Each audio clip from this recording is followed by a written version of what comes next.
The chandeliers of Buckingham Palace shimmered like witnesses to destiny. Cameras flashed, whispers trembled, and then silence the kind that warns of heartbreak. When King Charles rose, his eyes carried centuries of monarchy and the weight of one devastating truth. The room braced, but nothing could prepare them for what came next. The king was not here to command or to celebrate. He was here to confess and to shatter hearts across the world. Before we go deeper into what this really means for the royal family, make sure to subscribe so you don't miss a single update.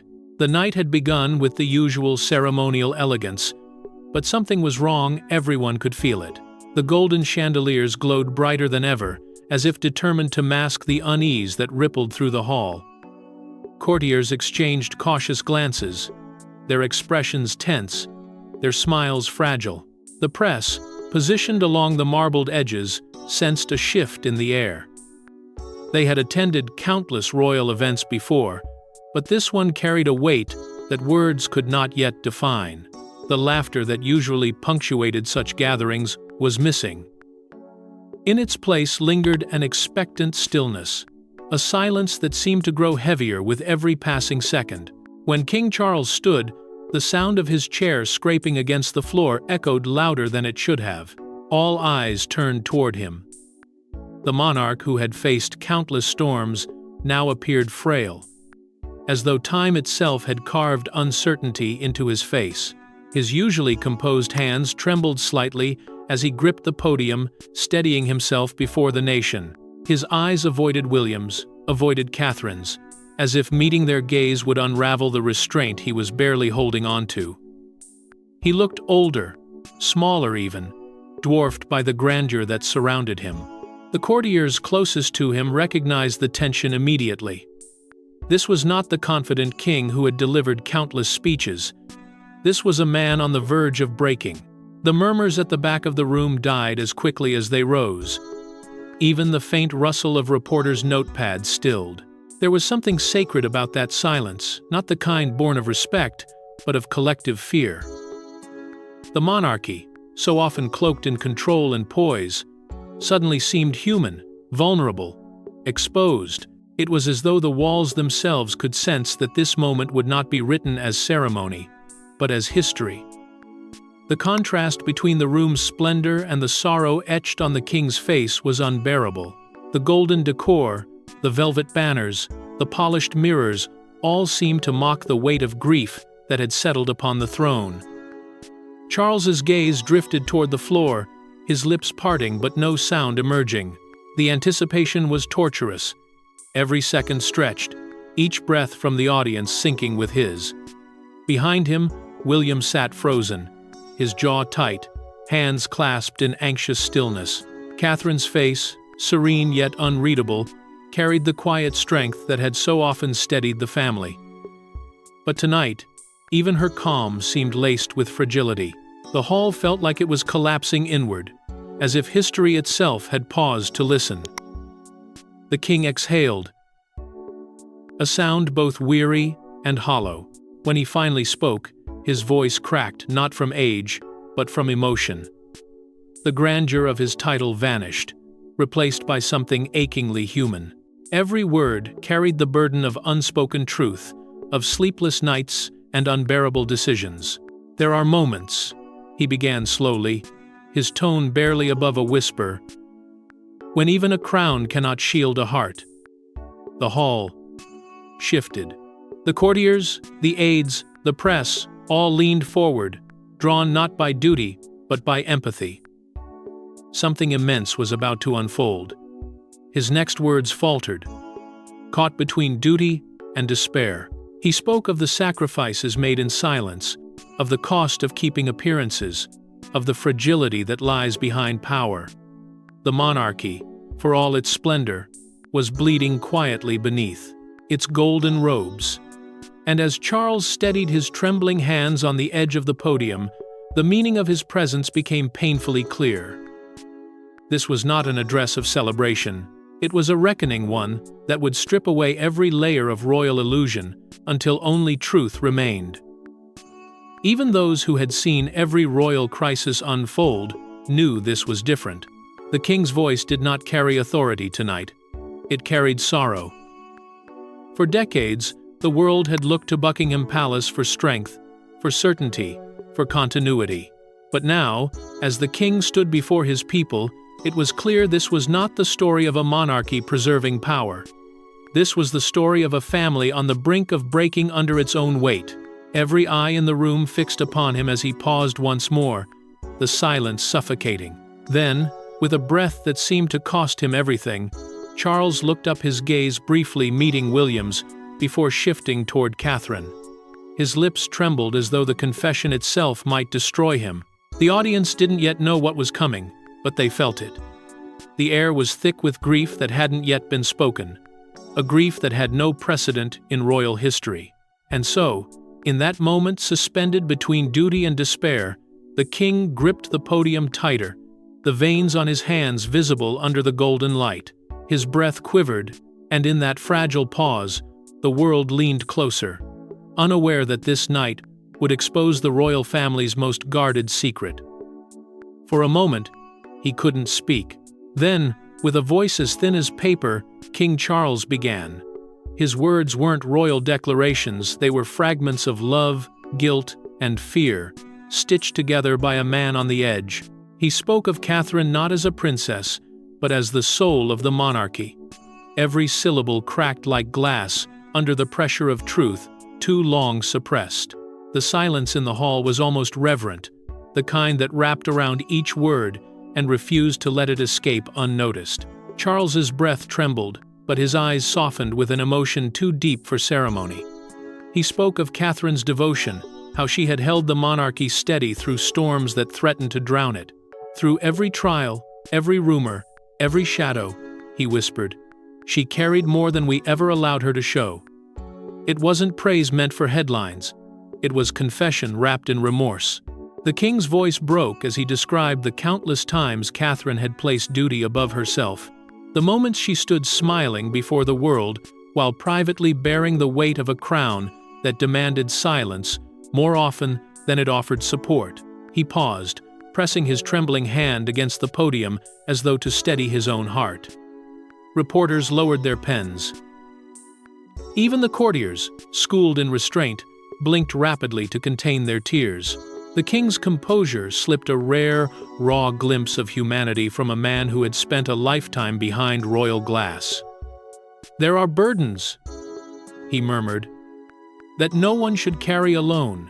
Yet she did, for us, for this family, for the future." His words landed like stones in still water, rippling through the hall, breaking the audience's fragile control. As he continued, the tone shifted. Admiration gave way to sorrow, reverence to revelation. He spoke of quiet battles, the unseen struggles that Catherine endured behind palace walls. His phrasing was careful, but the implication unmistakable. She had been fighting something beyond exhaustion, beyond duty. The faint tremor in his voice made the truth more devastating than any explicit admission could. The press froze mid-note. The world would later replay those pauses more than his words, reading in them the fear of a father-in-law watching the monarchy's anchor begin to fade. The audience's silence grew heavier. The chandeliers above seemed to dim under the weight of what was unfolding. To many, Catherine had been a symbol of effortless grace, the picture of poise in an often turbulent royal household. Yet here was the truth. Behind that perfection lived a woman silently enduring more than anyone could imagine. Charles's words stripped away the myth. "She has given everything," he said finally, his voice breaking completely. "And now we must give her what she has always denied herself: peace." Tears shimmered on his lashes as he looked toward his son. The moment stretched painfully, a monarch stripped of majesty, standing not as a ruler but as a father pleading for understanding. His next line carried the weight of prophecy, a whisper almost lost to emotion. "No crown can shield a heart from breaking." It wasn't just a statement about Catherine. It was an admission of his own fragility, his recognition that even kings are powerless before love and loss. The room remained frozen, every breath held hostage by the vulnerability laid bare before them. It was no longer a speech, it was a reckoning, a quiet implosion of the monarchy's long-kept armor. Catherine's name, once spoken in the context of grace and duty, now hung in the air as a symbol of sacrifice. And though Charles's words carried sorrow, they also carried something unspoken, a warning that what the world had just heard was only a fraction of the truth. But even as Charles struggled through his words, every glance toward William revealed the unspoken, that the king's confession was only the beginning, and his son was carrying something far heavier. When Prince William approached the podium, the air shifted. Gone was the future king polished by protocol. Standing before them was a husband undone by love and fear. His eyes, rimmed with exhaustion, searched the crowd as if for courage. His first words were quiet, trembling, but they carried the force of truth. Catherine has given everything, and tonight we can no longer hide the cost. The weight of those words settled heavily on the room. The echoes of his father's confession still lingered, but William's tone was different, raw, unguarded, and deeply human. He was not here to defend the monarchy. He was here to defend his wife. His composure wavered as he spoke, his voice cracking with the kind of pain that no title could conceal. He admitted what had long been whispered behind palace walls, that Catherine had been enduring battles far greater than the public ever knew. There were no rehearsed lines, no diplomatic phrasing. His words came from a place of truth, stripped of ceremony. "She has carried this family," he said softly, "even when it meant breaking herself in the process." The hall, filled with dignitaries and journalists, went utterly still. Every camera lowered, every pen stopped moving. Even the press, trained to dissect royal words for headlines, hesitated. The man before them was no longer a prince defined by his birthright. He was a husband, revealing the quiet agony that had lived behind the monarchy's most beautiful smiles. William's hands trembled slightly as he continued, but his voice grew stronger, fueled by love and anguish. He spoke of sleepless nights spent by Catherine's side, of watching her endure treatments and exhaustion that would have brought anyone else to their knees. His eyes glistened as he spoke of her determination to wake each morning, dress for her duties, and face the world with grace even when her strength was fading. For the first time, the monarchy's carefully maintained illusion of perfection cracked.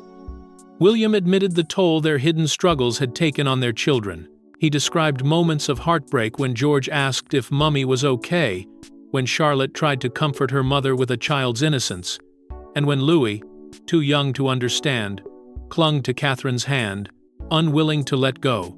Each word struck with emotional precision, piercing through the grandeur of royal expectation and revealing the fragility beneath it. He wasn't speaking as the heir to the throne, but as a father desperate to shield his family from pain the world could never fully comprehend. As his confession deepened, the air thickened with emotion. No one dared interrupt. Tears glistened in unexpected eyes. Courtiers, guards, even seasoned reporters, who had spent decades chronicling the monarchy's facade. William's tone shifted, almost pleading now, as he described Catherine's sacrifices not as duties, but as acts of love.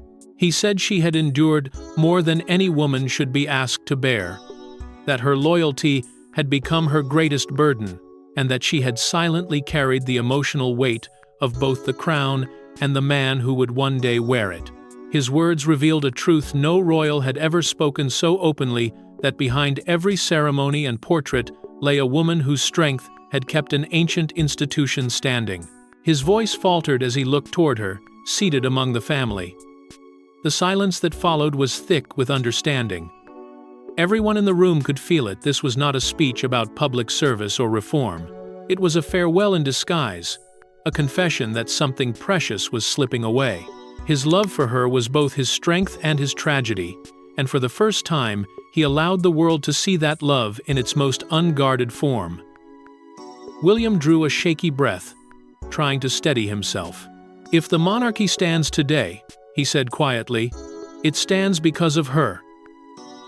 The finality of that statement rippled through the room like thunder, an acknowledgement that Catherine's role had transcended duty, that she had become the emotional core of a family, a nation, and a crown that had forgotten how to feel. The silence that followed was so deep it seemed to echo. But before the audience could grasp the full meaning of William's confession, all eyes turned to the one person who hadn't spoken: Catherine herself. Catherine didn't need to speak. Her silence became the loudest sound in Buckingham Palace. Sitting beneath the weight of 2 generations' grief, she was the calm eye in a storm that had finally found its voice. Cameras zoomed in on her, a composed figure of dignity and fragility. But in her eyes, the world saw what no royal statement could hide: the cost of being everyone's hope. The hall held its breath. William's voice had faded, but the echo of his confession still trembled through the air. All eyes turned to Catherine, waiting, expecting, pleading for words that never came. She remained still, hands folded neatly in her lap, her posture unshaken despite the magnitude of what had been said. Her silence was deliberate, powerful, and devastating. In a monarchy built on speech and spectacle, she chose restraint. That decision, in itself, was a statement louder than any declaration could ever be. Those who knew her best understood that this was not weakness. It was defiance cloaked in grace, a quiet stand against centuries of tradition that demanded constant performance. There was a faint tremor at the corner of her mouth, the only sign of the exhaustion that had been hidden for far too long. The public had seen her as unbreakable, the perfect balance of compassion and composure. But now, under the weight of revelation, her silence exposed what the palace had tried to conceal. It wasn't illness that defined her in that moment, nor the scrutiny that had followed her every step. It was the exhaustion of carrying a family, an institution, and a nation's expectations, all while being told to smile through it. Every restrained breath seemed to speak of the nights spent awake, the endless pressure to appear whole when the truth beneath was unraveling. William's gaze found hers again and again, each look weighted with unspoken emotion.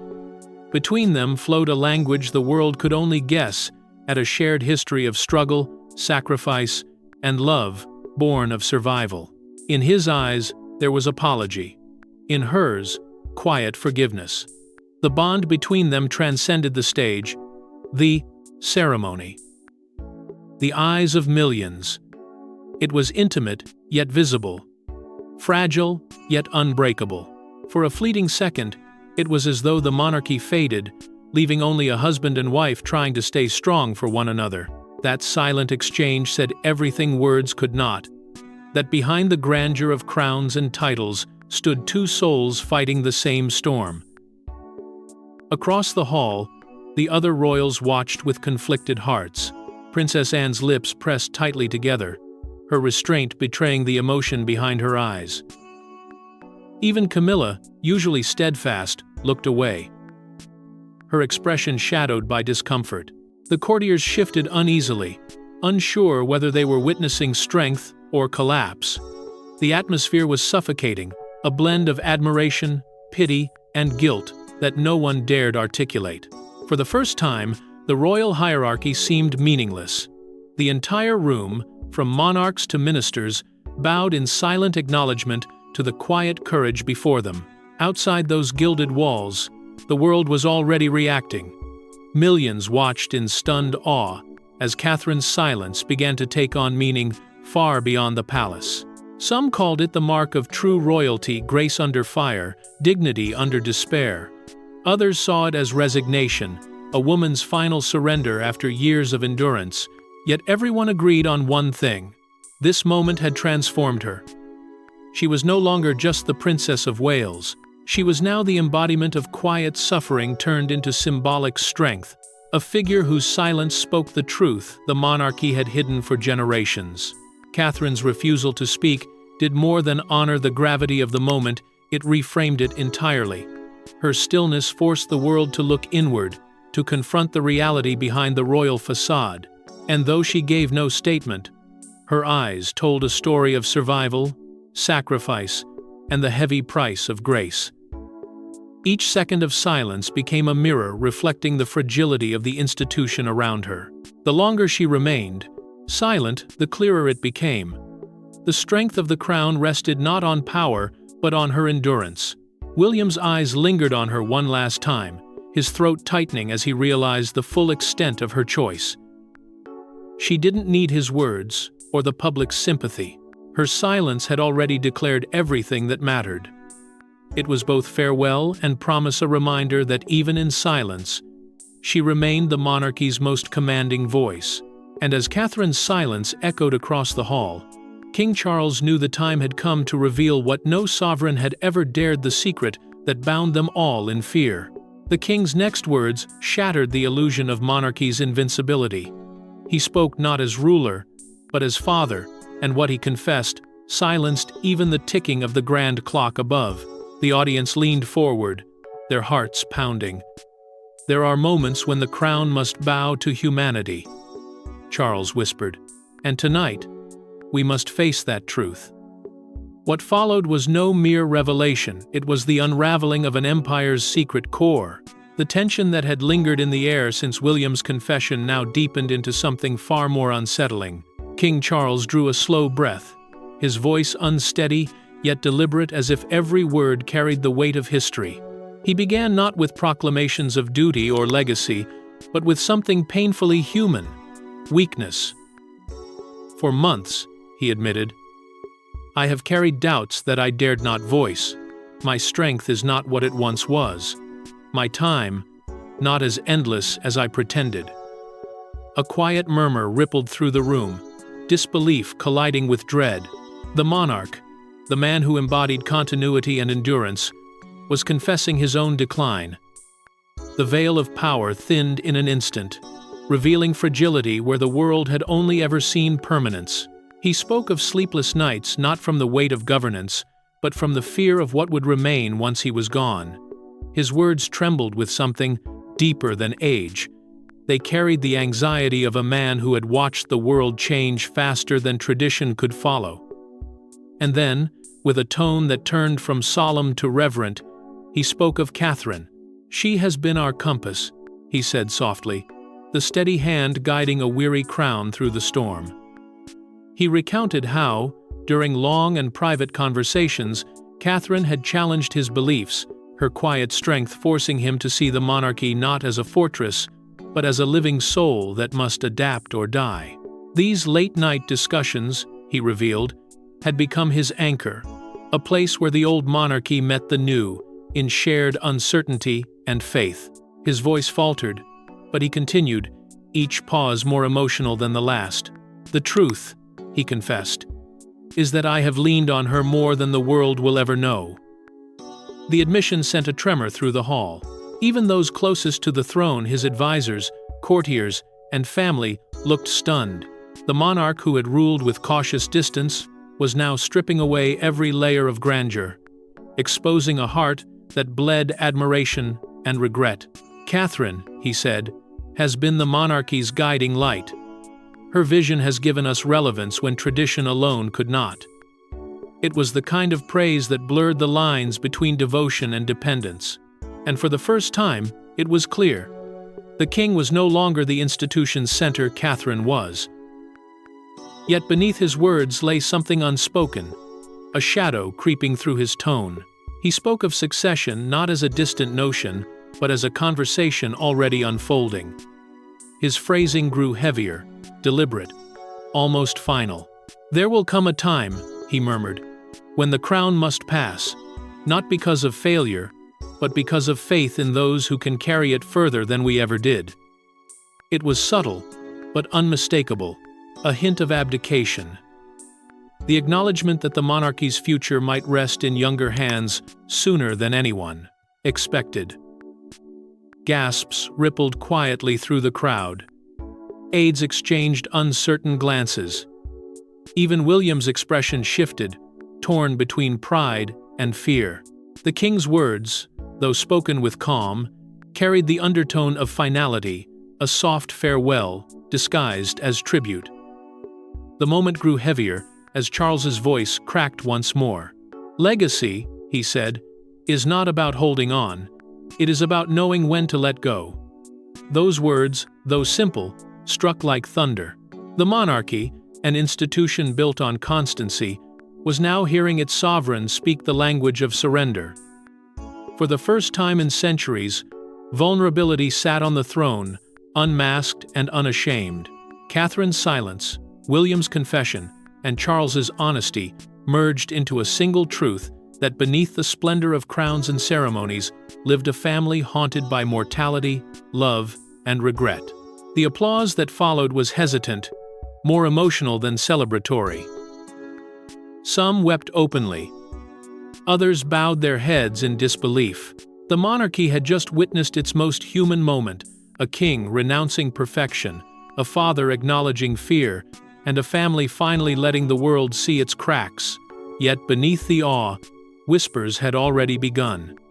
Because while the confession had seemed spontaneous, those closest to the palace knew better. There was something behind it, something calculated, prepared, and long in the making. But behind the emotional confession, another truth stirred, whispered within palace corridors, that this revelation had been months in the making. While the world reeled from Charles's words, palace insiders whispered, this was no spontaneous confession. For months, behind gilded doors, a quiet operation had been unfolding. Documents sealed, meetings held under false pretexts, all centered around one fragile truth. The monarchy's survival depended on Catherine. Tonight's announcement wasn't just emotional, it was strategic. And the closer one looked, the clearer it became that the crown had already begun preparing for life after Charles. Those who had worked in the palace long enough recognized the pattern. Nothing of this scale happened overnight. Hidden among the grand gestures of royal duty were subtle shifts, unsigned memos, unexpected visits, late-night briefings. Sources close to the household claimed that King Charles, aware of his declining strength, had begun drafting what he privately called a new royal framework.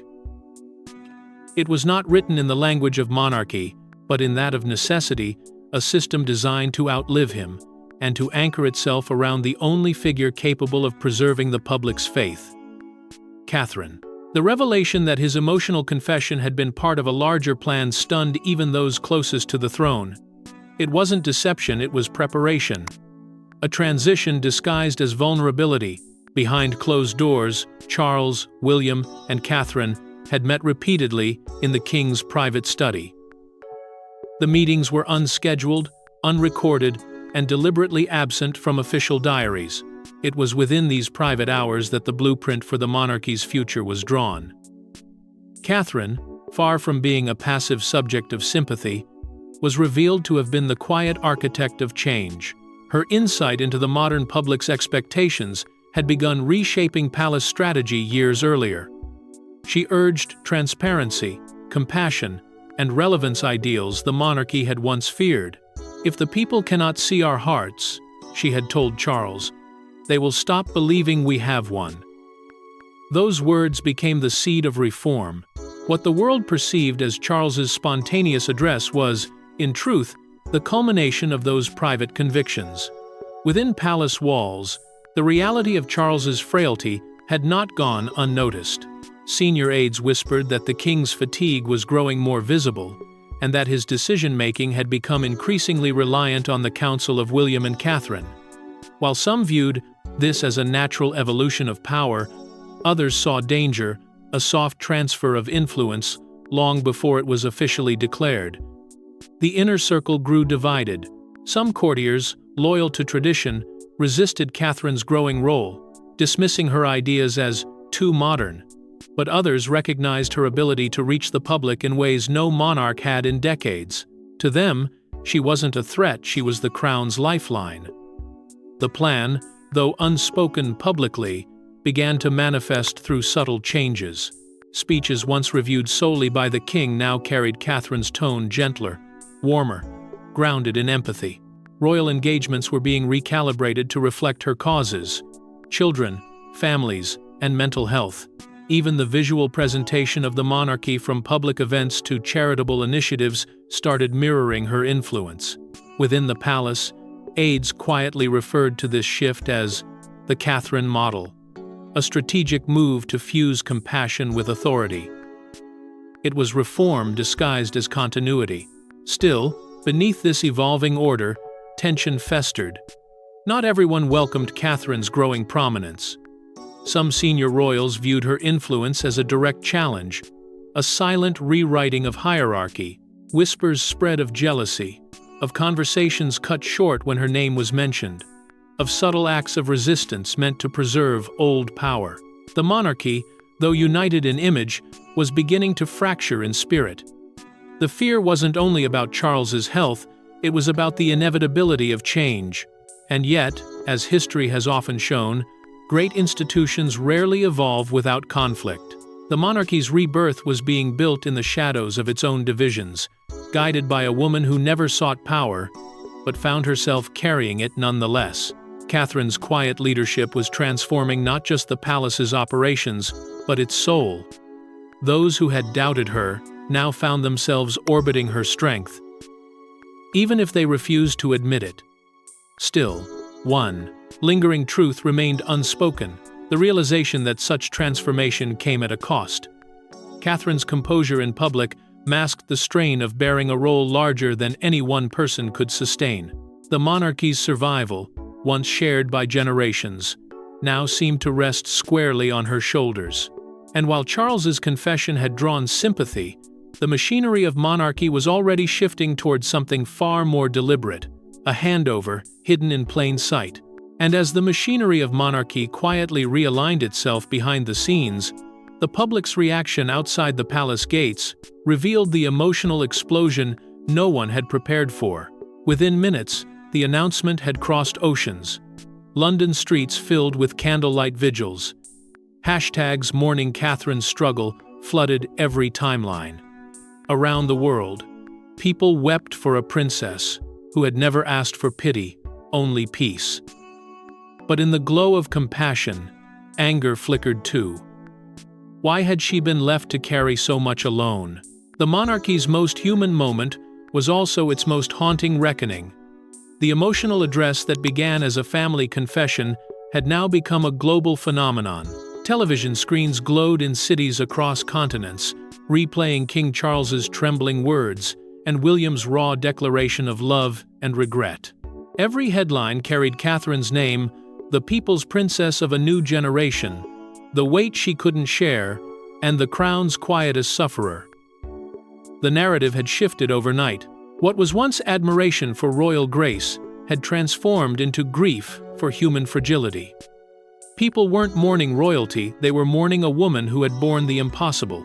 In London, the atmosphere felt almost sacred. Kensington Gardens, once a backdrop of elegance, became a sea of candles and flowers. Crowds gathered without coordination or command, drawn together by collective empathy. Mothers held their children close, whispering that Catherine's courage reminded them of their own sacrifices. Elderly couples stood silently, tears tracing their cheeks, recalling the days of Diana's heartbreak and how history seemed to echo through the generations. At Windsor, prayers filled the night air, blending sorrow with reverence.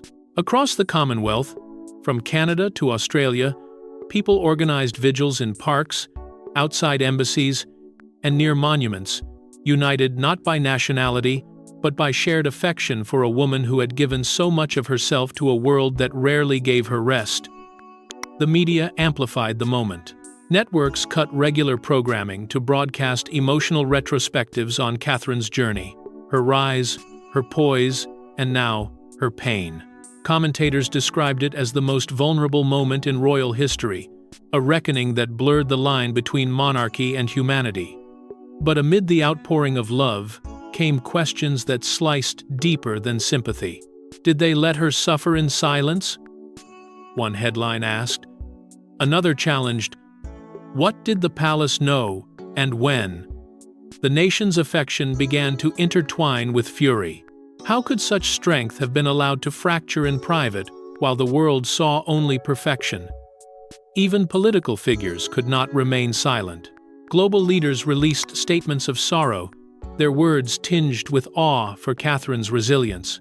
The Prime Minister called her the heart of modern Britain. The American president referred to her as a reminder that grace can endure even in pain. Across Europe, church bells rang, and in Asia, people gathered in public squares, holding photographs of Catherine, smiling, an image now etched in collective mourning. Her influence had transcended borders. She had become more than a royal figure. She was a symbol of dignity in an era of disillusionment. Yet, behind the sympathy, cracks began to widen. The monarchy found itself in a storm of scrutiny. Some saw Catherine as a hero, whose quiet endurance had redeemed the royal family's image. Others viewed her as the ultimate casualty of an institution too rigid to protect its own. The palace, once a fortress of composure, now faced unprecedented demand for transparency. Insiders described the mood as unsettled, even fearful. Every gesture, every word from the royal family was now dissected, searching for hidden meaning or guilt. The same nation that once adored their composure was now demanding honesty, accountability, and change. The global grief had become something greater, a reckoning not only for the Windsors, but for what they represented. The monarchy's image of stoicism, long its strength, now looked like its greatest flaw. The world wanted vulnerability, truth, and renewal, and whether by choice or fate, Catherine had forced that transformation to begin. The candles burning outside Kensington were no longer symbols of sorrow alone. They were beacons, signals that the people expected more from the crown than tradition. As the mourning deepened, the pressure grew unbearable. The palace press office, overwhelmed by inquiries, struggled to control the narrative. Every photograph, every statement sparked new debates. And through it all, one question rose above the noise. What would Prince William do next? For it was no longer enough to grieve. The nation demanded action, and the heir to the throne could no longer remain silent. As the nation mourned and debated, Prince William's next appearance transformed grief into resolve and changed the monarchy's course forever. Standing again before the cameras, Prince William's voice no longer shook. His eyes burned with determination. "Catherine will not carry this alone," he declared. The hall erupted not in applause, but in reverent silence. This was no longer a prince's plea. It was a husband's oath, a declaration of war against the very traditions that had demanded her sacrifice. The monarchy had been wounded, but William's vow promised a rebirth through love. His tone carried no hesitation.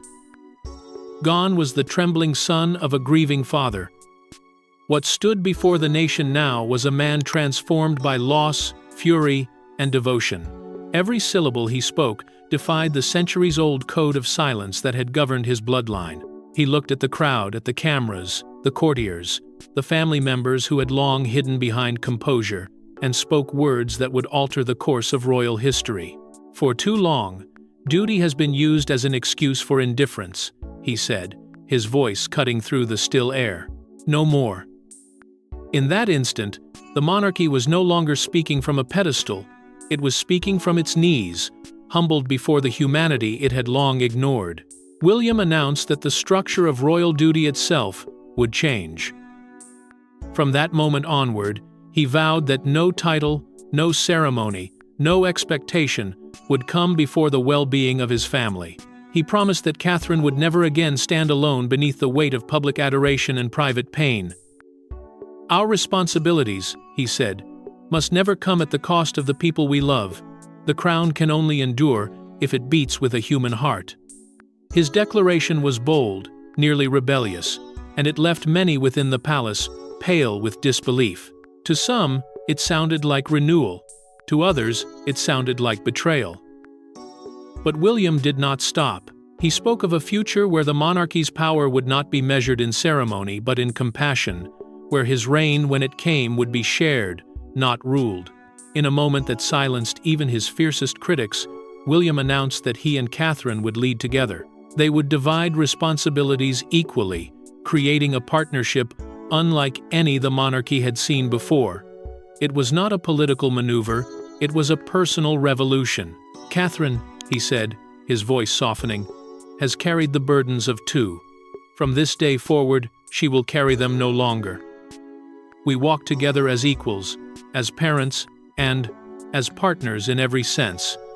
Those words pierced the formality of the setting, striking deep into the public's heart. It was as if the ghost of Diana herself echoed through him, the son who had once watched his mother destroyed by the system, now standing before that same system and drawing a line it could never cross again. He then turned his attention to their children, and for a moment, the prince vanished, leaving only the father. His voice softened, but his message was unwavering. George, Charlotte, and Louis will grow up in a family where love defines duty. Not the other way around. They will see that strength does not come from titles, but from tenderness. It was the closest William had ever come to rewriting royal philosophy in public, and for the first time, the monarchy's ancient walls seemed to tremble under the weight of something truly new hope. As his words sank in, the silence in the room gave way to a wave of emotion unlike anything the palace had witnessed before. Some clapped. Others wept openly. Courtiers who had spent decades maintaining rigid protocol found themselves breaking into spontaneous applause. It wasn't the kind of ovation born from loyalty, it was born from relief that at last, someone within the royal circle had chosen heart over hierarchy. William's vow had transformed grief into purpose, tragedy into defiance, and silence into change. But amid the thunder of approval, not everyone celebrated.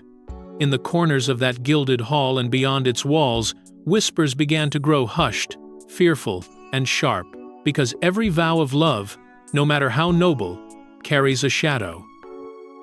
And behind William's promise of renewal, the monarchy's deepest fear was about to surface. Behind palace walls, the air was heavy with silence. Catherine's strength had united a kingdom, but her absence, even the thought of it, threatened to unravel it. King Charles withdrew from public view, and William stood between hope and dread. Insiders whispered of the king's declining health, of Catherine's condition worsening, and of a crown trembling at the edge of history. The monarchy's future no longer rested on bloodlines, but on love's endurance. What followed the emotional address was not calm but quiet chaos.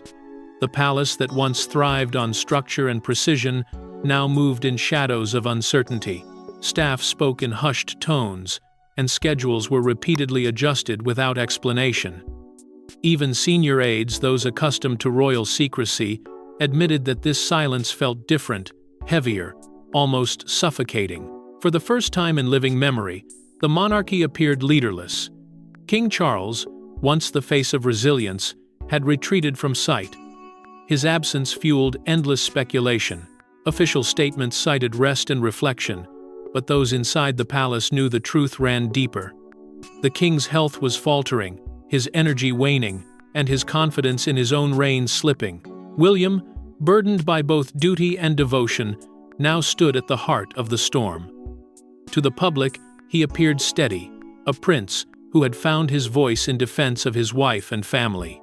But behind closed doors, he was torn. Every decision carried unbearable weight. To protect Catherine was to risk destabilizing the monarchy. To uphold the crown was to risk losing her. Those close to him described sleepless nights, long walks through palace corridors, and a man haunted by the fear of repeating his father's mistakes. "He knows what silence cost his mother," one confidant revealed. "He won't let history write the same story twice." Yet, as Catherine's condition grew uncertain, the tension between love and legacy deepened. Outside the palace, the world waited with bated breath. The outpouring of sympathy that had once unified the nation began to shift into collective anxiety. Every rumor became a headline, every whisper a theory. The public, who had once celebrated royal poise, now demanded reassurance. Crowds gathered daily at Kensington and Windsor, leaving flowers, notes, and prayers, as though their devotion alone could keep Catherine strong. News outlets speculated about succession, with commentators questioning whether the crown itself could withstand another emotional blow. The monarchy's future, long sustained by protocol, now rested on something far more fragile: the health of one woman whose humanity had redefined it. Within those private walls, Catherine's role transformed from consort to symbol. Even as her strength waned, her influence deepened. Her grace under pressure, her silence in pain, her empathy in every word spoken through William, these became the cornerstones of a monarchy reborn. People no longer saw her as the perfect princess. They saw her as the imperfect anchor, holding an ancient institution together through compassion. In her struggle, they recognized themselves parents, spouses, and individuals fighting silent battles behind composed smiles. Catherine had become more than a royal figure. She was the monarchy's beating heart. Meanwhile, Charles's condition grew increasingly concerning. Those closest to him noticed lapses, moments when his thoughts drifted mid-conversation, when fatigue overtook even brief appearances. It became clear that the weight of confession had taken a toll he could not recover from. In private, he began discussing the unthinkable. Stepping back, not in defeat, but in acknowledgement of time's inevitability. He confided to advisers that perhaps the monarchy's survival depended not on his reign, but on William and Catherine's partnership. What began as a whisper soon became an undercurrent throughout the palace, the king preparing to pass the torch, not out of weakness, but faith in a new era. The monarchy, once defined by unshakable formality, now balanced precariously between fragility and faith. The nation's pulse mirrored that of its royals, uncertain, vulnerable, and hopeful all at once. It was no longer the lineage of kings and queens that held Britain together, but the shared humanity embodied in its most beloved figures.